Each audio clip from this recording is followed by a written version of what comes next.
She's right. I showed up at the Minneapolis Regional Retiree Council a few years ago, but a year ago I went up to a table, well, a year ago I heard a presentation on gerrymandering, and I really got engaged with that idea that it's a real concern in our state about we might lose a congressional seat. And so when I was at the Minneapolis Retiree Council meeting one day, they decided to work on Census 2020. And so here I am. It's so important for us in this state for two reasons. One, we could lose a congressional seat, and two, since 2010, 10 years, we have received close to $16 billion from the federal government. And so it's so important for us to get this right. Census Day is April 1st, but we will start completing the census form before that. As I said, we'll lose a congressional seat, but it'll also mean redistricting. You're in a Senate districts throughout the state of Minnesota, and based on the census, you might find yourself somewhere else. And every 10 years, I find myself in some other Senate district. And so I'm going to, hopefully, you'll get involved and complete this. The census data is used for many things.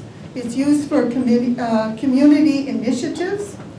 Businesses use it. Where is the population? Where is the need?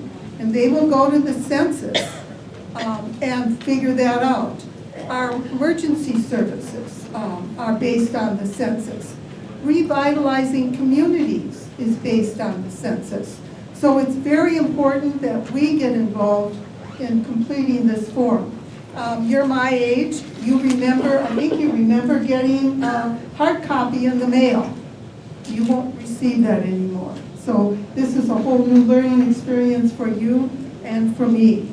As I said, it's a congressional seat and it's $16 billion. What is it used for? It goes into Medicaid. It goes to federal direct student loans. It goes to the SNAP program. It's low-income home energy assistance that so many people use in this state. And as I said, businesses use it for planning locations. So it's so important. So how is the census going to work? March 12th through the 20th, each one of us will receive a letter. And that letter will urge us to go online or phone to complete the census. Okay? No more, and the other part is that letter will give you the option that you can check a box, mail it, and they'll send you back a hard copy. But if you don't request it, you probably won't get it. Go online or phone. Then a week later, March 16th to the 24th is another letter that you're going to receive. And if you haven't responded, March 26th to April 3rd, you'll get a postcard giving you the same information. Go online or phone. Then in April 8th through the 16th, another letter will come, and possibly you'll get the hard copy. And the final postcard comes in April 20th and 27th. Now, if you don't want all of that, fill it out to begin with when you get the letter the first time. And then you're off their list, the government's list, and you no longer will hear from them. If you don't fill it out, May through August, they'll be knocking at your door. So if you don't want to see, they're called demographers who will knock at your door, then fill out the form. So as I say, it's so important.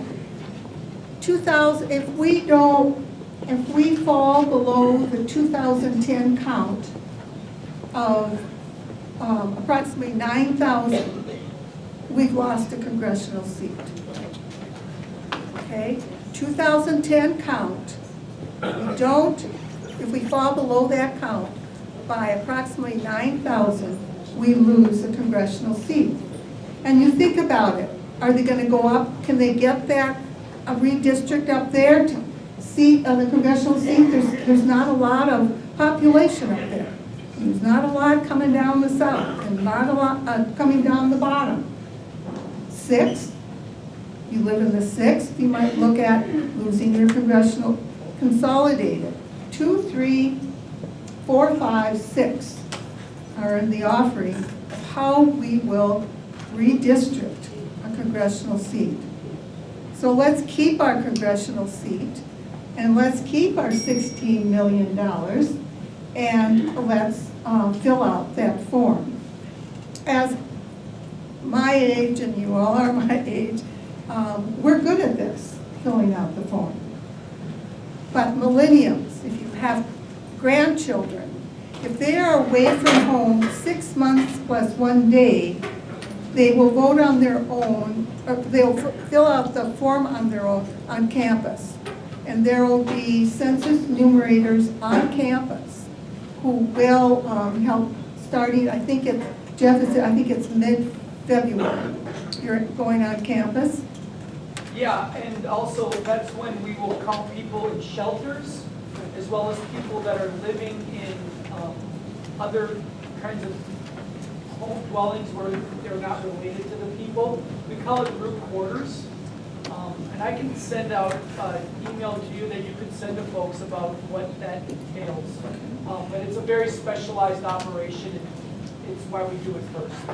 And there is one night when everybody comes together that has been working on gathering census information, and it goes out on the streets.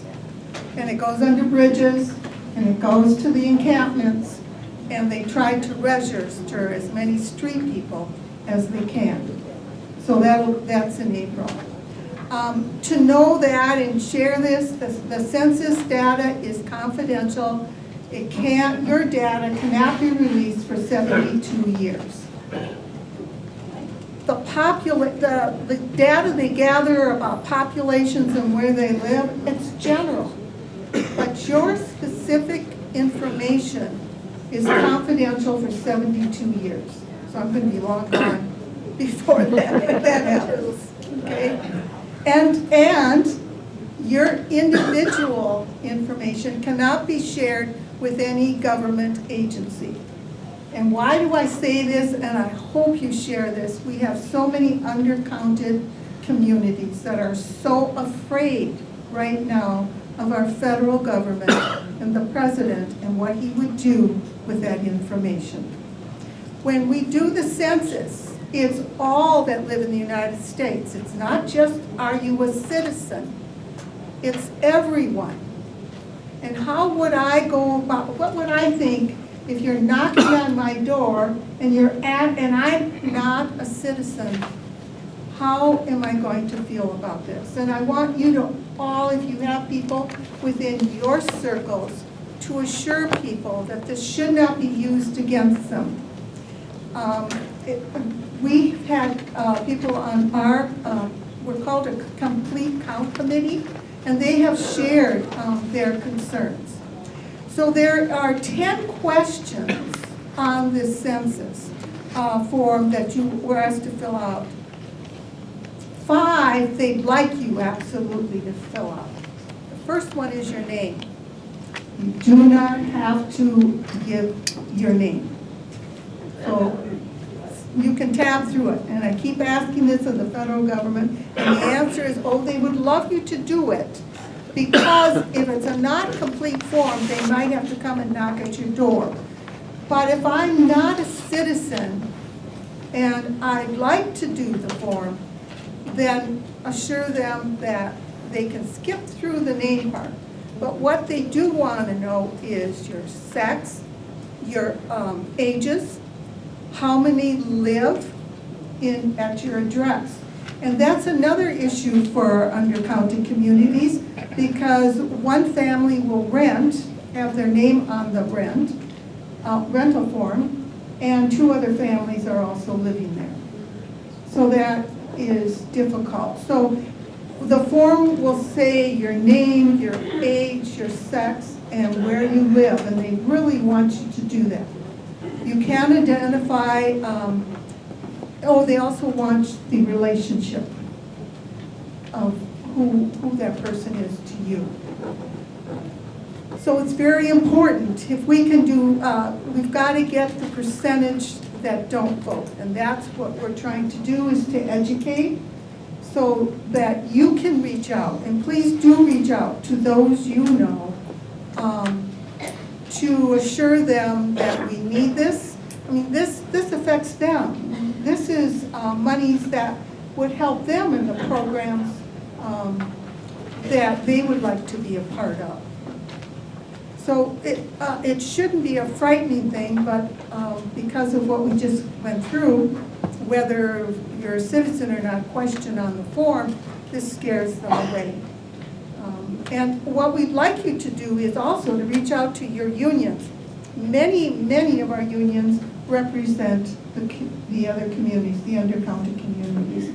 And we need you to push the word that this is so vital to happen. We have a table here. Roberta and Jeff are federal partnership specialists. They've been hired by the government, and they're partnershiping with us. And then there's another segment of the federal census, hirees, and that's the numerators. And that's where you can get a job. From May to August, it's part-time. I think it's a minimum, they would like a minimum of 20 hours. Most of us have done canvassing in elections, and they give you a packet. If you're going to door knock, you get a packet. Well, this is the same thing. Doesn't start until May. So how many times did I say you were going to get notified? 1, 2, 3, 4. So 5 times people are going to get letters or postcards before there's a knock at the door. And it would be in your community, and you would be given the addresses to go to help the person fill out the form. We encourage them to fill out the form. So we need your help.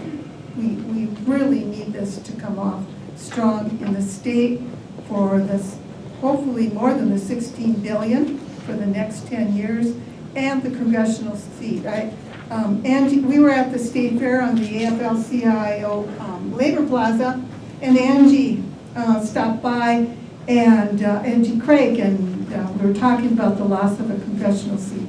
She said, oh, she worked so hard for that seat, and now what is going to happen? Her territory probably would change, and the dynamics of who she'd represent may change. And so that's really hard, even for our elected officials, because we have some really great elected officials right now in Congress.